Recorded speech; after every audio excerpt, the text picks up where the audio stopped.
there comes the third secret, revealed to the world by Pope St. John Paul II on May the 13th, 2000. The conversations about Fatima have to do with these so-called three secrets. Durante décadas, un sobre misterioso permaneció sellado en lo más profundo de los archivos del Vaticano.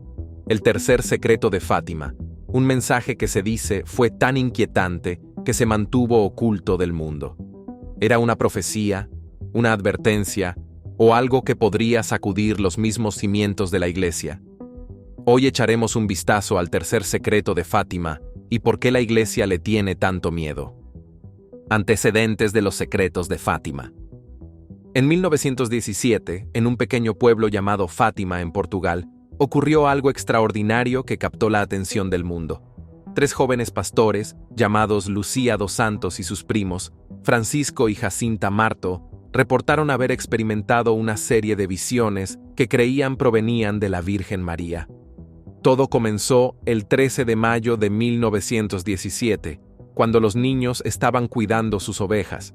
Dijeron haber visto a una hermosa dama, más brillante que el sol, que apareció sobre un pequeño árbol de roble. Esta figura les pidió que regresaran al mismo lugar el día 13 de cada mes durante los siguientes 6 meses. Curiosos y algo asustados, los niños aceptaron. A medida que se difundió la noticia sobre estas supuestas visiones, comenzaron a reunirse multitudes. Cada mes, más personas acudían para ver si podían vislumbrar algo milagroso. Los mensajes de la dama enfatizaban la importancia de la oración, el arrepentimiento y la devoción a Dios. También compartió con los niños 3 secretos o profecías, lo que aumentó el misterio en torno a estos eventos. La más significativa de estas reuniones fue el 13 de octubre de 1917, conocida como el Milagro del Sol. Ese día lluvioso, miles de personas afirmaron haber sido testigos de cómo el sol parecía danzar en el cielo, zigzagueando y emitiendo luz multicolor. Muchos dijeron sentirse asombrados y creyeron haber presenciado un verdadero milagro. La Iglesia Católica llevó a cabo una investigación sobre los eventos de Fátima y, con el tiempo, reconoció las apariciones como dignas de creencia. El lugar se convirtió en un importante destino de peregrinación, atrayendo a millones de visitantes en busca de orientación espiritual o curación. La historia de las apariciones de Fátima no solo trata de las visiones en sí, sino también del contexto histórico. Los eventos ocurrieron durante la Primera Guerra Mundial, un tiempo de conflicto global e incertidumbre. Los mensajes de paz y arrepentimiento resonaron profundamente entre las personas que buscaban esperanza. El primer y segundo secreto. En una de las apariciones, María mostró a Lucía, Francisco y Jacinta una visión aterradora. Vieron un vasto mar de fuego bajo la tierra, lleno de demonios y las almas de los condenados. Los niños describieron personas gritando de dolor y desesperación, y criaturas aterradoras que no lograban entender completamente. Imaginen ser tan jóvenes y presenciar una escena tan espantosa. Realmente los conmovió. Pero María no les mostró esta visión solo para asustarlos. Quería resaltar la realidad del infierno como consecuencia de apartarse del bien y del amor. Enfatizó la importancia de salvar almas mediante la oración y el sacrificio. María instó a los niños a rezar el rosario todos los días y a hacer pequeños sacrificios por los pecadores, para que más personas pudieran encontrar el camino hacia la rectitud. Fue un poderoso llamado de atención sobre el impacto de nuestras decisiones. El segundo secreto fue una seria advertencia sobre el futuro. María les dijo a los niños que, si las personas no dejaban de ofender a Dios, estallaría una guerra peor durante el reinado del Papa Pío XI. Esta predicción se cumplió con el estallido de la Segunda Guerra Mundial unas décadas más tarde. También habló específicamente sobre Rusia. En ese momento, Rusia estaba al borde de la revolución bolchevique, que dio paso al ascenso del comunismo. María advirtió que Rusia difundiría sus errores por el mundo, causando guerras, hambrunas y persecución de la Iglesia y de los fieles. Aconsejó que estos problemas continuarían a menos que se tomaran ciertas medidas. Para evitar estos desastres, María pidió 2 cosas: la consagración de Rusia a su Inmaculado Corazón por parte del Papa y los obispos, y la práctica de la devoción de los primeros sábados. Esta devoción consistía en asistir a la misa, rezar el rosario y reflexionar sobre los misterios espirituales el primer sábado de 5 meses consecutivos. El infame tercer secreto. Los secretos de Fátima no terminaron con las 2 primeras revelaciones. Hubo una tercera parte, conocida simplemente como el tercer secreto, que añadió aún más misterio a estos extraordinarios eventos. A diferencia de los 2 primeros secretos, que la hermana Lucía reveló relativamente pronto, el tercer secreto se mantuvo confidencial durante muchos años, a petición de la Virgen María, quien pidió que no se divulgara hasta 1960. Entonces, ¿qué era este secreto que permaneció oculto tanto tiempo? Cuando llegó 1960, el Vaticano decidió no divulgar el tercer secreto. Esta decisión sorprendió a muchos y dio lugar a especulaciones generalizadas. La gente se preguntaba qué podría ser tan significativo o alarmante como para mantenerse confidencial. El Papa Juan XXIII leyó el secreto, pero decidió que no era el momento adecuado para divulgarlo. Se dice que sintió que el mensaje podría ser comprendido mejor en el futuro. Los papas sucesivos también revisaron el secreto. El Papa Pablo VI lo leyó, pero igualmente optó por mantenerlo en privado. No fue hasta el papado de Juan Pablo II que el tercer secreto recibió renovada atención. En 1981, después de sobrevivir a un atentado contra su vida el 13 de mayo, el aniversario de la primera aparición de Fátima, el Papa creyó que la Virgen María había intervenido para salvarle la vida. Esta conexión lo llevó a reflexionar profundamente sobre el tercer secreto.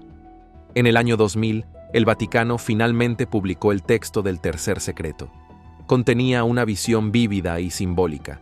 Los niños vieron a un ángel con una espada flamígera en su mano izquierda, agitando la espada y emitiendo llamas que parecían incendiar el mundo.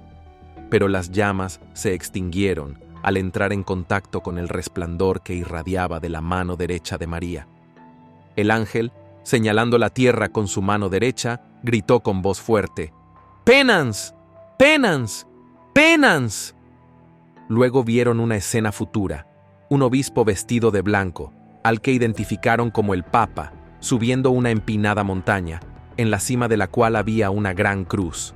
En el camino, pasó por una ciudad medio en ruinas y rezó por las almas de los muertos que encontraba.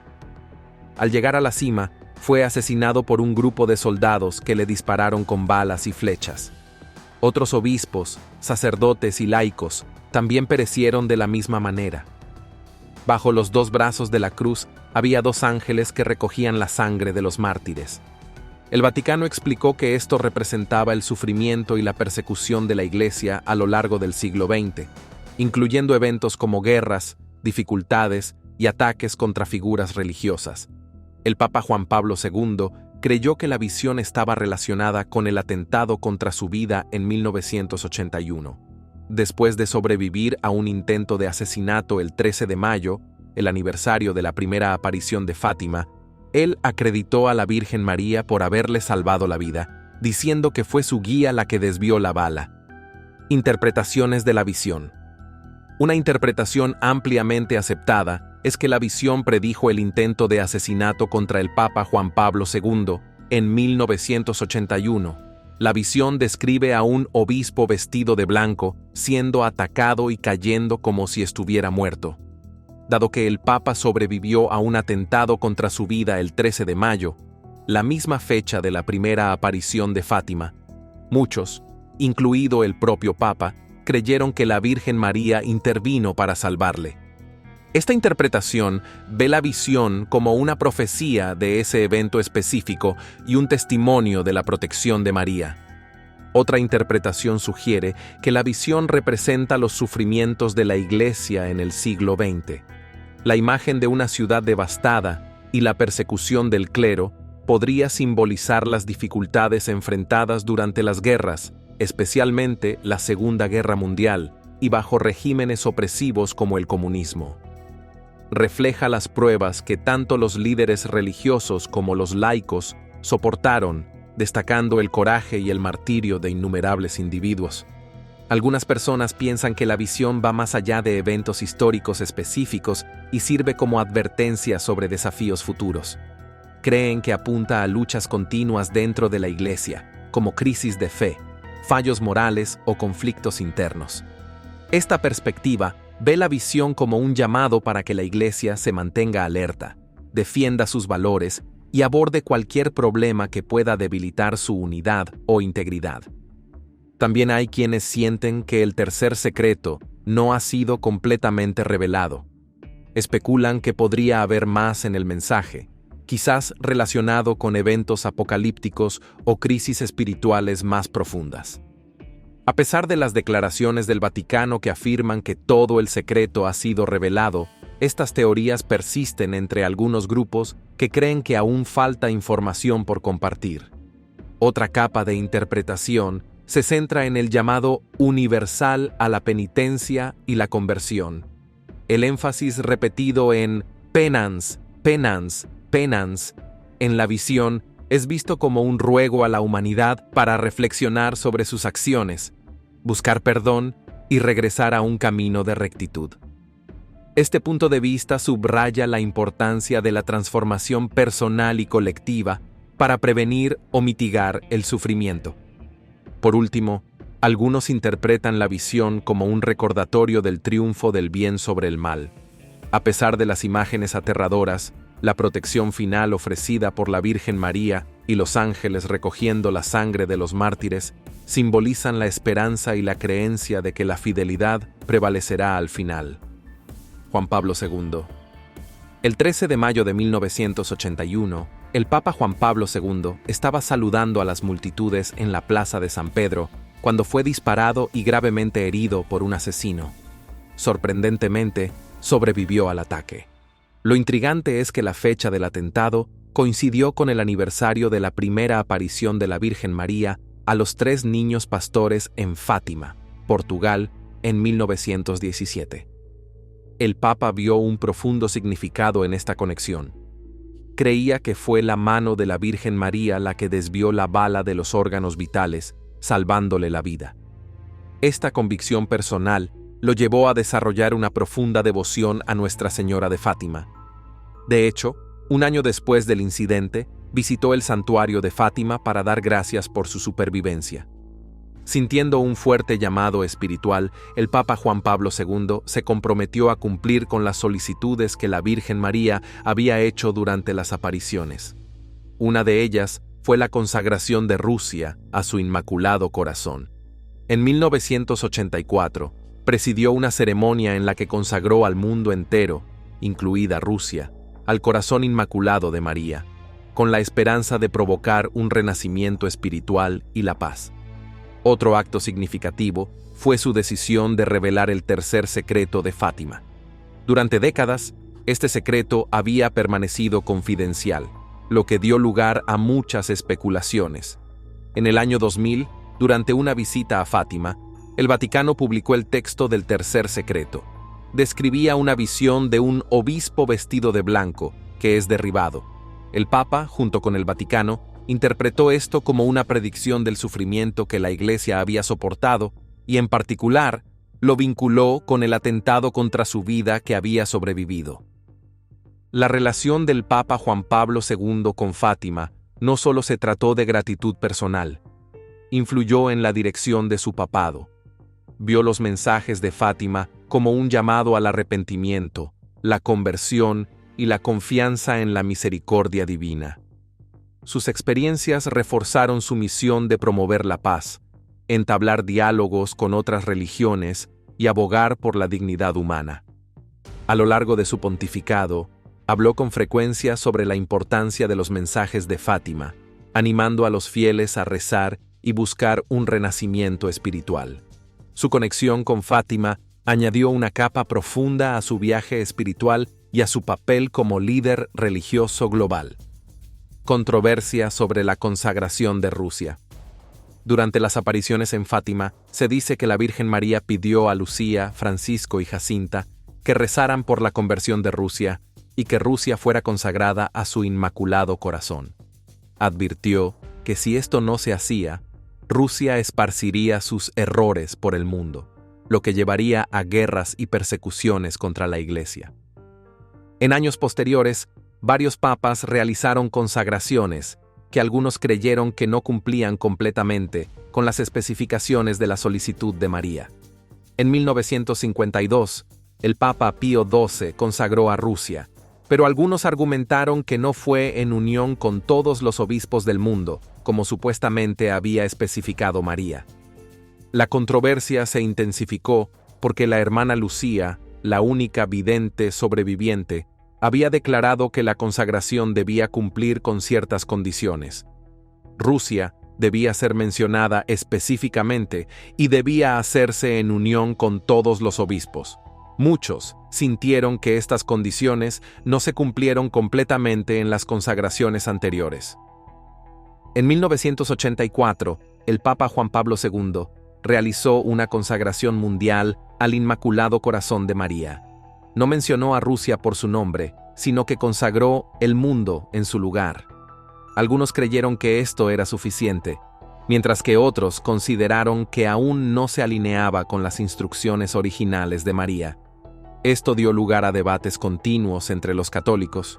Algunos argumentaron que la falta de una correcta consagración de Rusia era la causa de los conflictos globales y la propagación de ideologías seculares. Otros creyeron que la consagración había sido aceptada por el cielo, y el colapso de la Unión Soviética fue una señal de ello. Añadiendo a la confusión, se atribuyeron declaraciones a la hermana Lucía a lo largo de los años. Se dijo que ella confirmó en ocasiones que la consagración fue aceptada.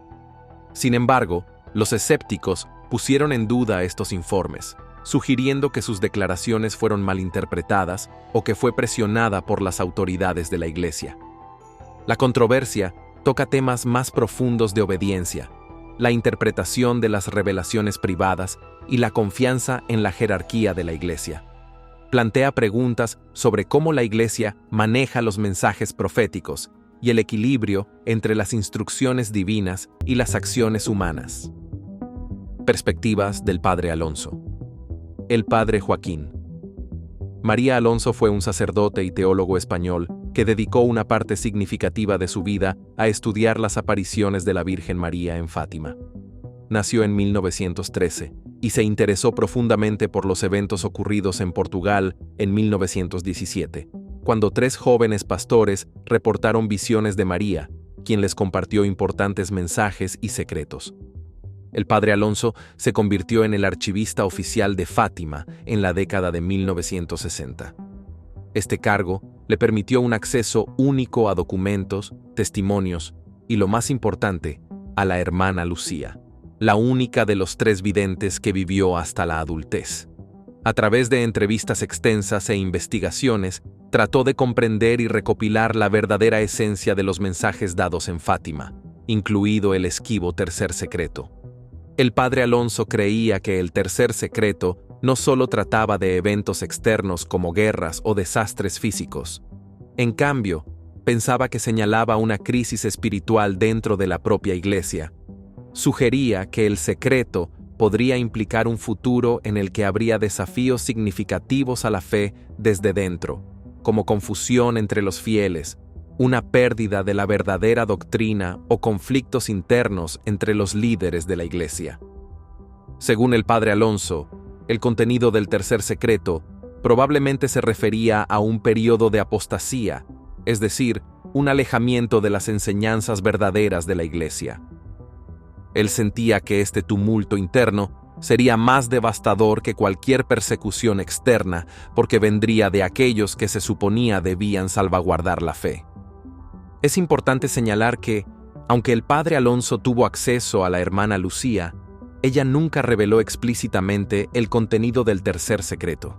Sin embargo, a través de sus conversaciones y su meticuloso estudio de todos los documentos disponibles, él formó sus interpretaciones. El Padre Alonso trabajó incansablemente para compilar sus hallazgos en una obra integral, con la intención de publicar un conjunto de varios volúmenes que proporcionaría una profunda visión sobre las apariciones de Fátima y su significado. Lamentablemente, falleció en 1981 antes de poder ver este proyecto completado. Después de su muerte, solo se publicó una parte de sus escritos, pero aún ofrecen perspectivas valiosas. Sus puntos de vista han contribuido a las discusiones y debates continuos sobre el verdadero significado del tercer secreto de Fátima. Algunas personas creen que cuando el Vaticano publicó el tercer secreto en 2000, no incluyó todo lo que fue revelado a los niños, alineándose con los pensamientos del padre Alonso de que aún podrían quedar aspectos no revelados. Otras apariciones marianas.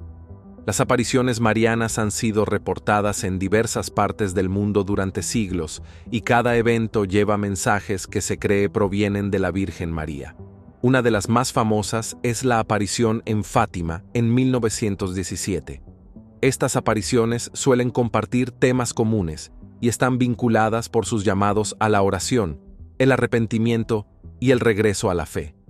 En Fátima, los mensajes se centraron en la importancia de la oración, particularmente el rosario, y la necesidad de arrepentimiento para lograr la paz en el mundo.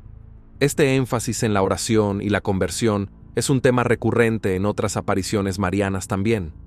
Por ejemplo, en Lourdes, en 1858, una joven llamada Bernadette Soubirous reportó ver a la Virgen María, quien pidió que la gente viniera al sitio en procesión y construyera una capilla allí. Los mensajes de Lourdes destacaron los temas de sanación y la importancia de la fe.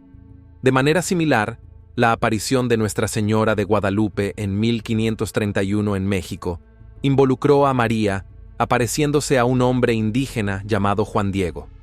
Ella pidió que se construyera una iglesia en el sitio y transmitió mensajes de amor, compasión y unidad cultural. La imagen milagrosa de María que apareció en la tilma de Juan Diego se convirtió en un símbolo poderoso de fe para muchos. Otra aparición que establece conexiones es la reportada en Medjugorje, Bosnia y Herzegovina, a partir de 1981. 6 jóvenes afirmaron recibir mensajes regulares de la Virgen María, centrados en la paz, la oración, el ayuno y la fe. Aunque no está oficialmente reconocida por el Vaticano como sobrenatural, Medjugorje se ha convertido en un importante lugar de peregrinación, y los mensajes comparten similitudes con los de Fátima y otras apariciones. Estos eventos están vinculados no solo por sus mensajes espirituales, sino también por la forma en que han impactado a los fieles. A menudo ocurren en tiempos de agitación social o política y brindan esperanza y orientación a quienes creen. Los llamados consistentes a la oración, el arrepentimiento y una conexión más profunda con Dios resuenan a través de diferentes culturas y períodos históricos. Debates teológicos sobre el secreto. Uno de los principales debates gira en torno a si el tercer secreto fue realmente revelado en su totalidad por el Vaticano en 2000. Aunque la publicación oficial incluyó una visión descrita por la hermana Lucía, algunas personas creen que podría haber más en el secreto que sigue sin revelarse. Argumentan que el texto publicado no coincide completamente con la gravedad que los papas anteriores parecían atribuirle. Esto ha llevado a preguntas sobre la transparencia y si se retuvieron ciertas partes debido a su contenido potencialmente perturbador. Otra área significativa de debate involucra la interpretación de la visión misma. La postura oficial del Vaticano es que la visión predijo eventos pasados, como el intento de asesinato del Papa Juan Pablo II en 1981 y las luchas de la Iglesia durante el siglo XX. Sin embargo, otros creen que la visión apunta a desafíos futuros, posiblemente relacionados con crisis internas dentro de la Iglesia.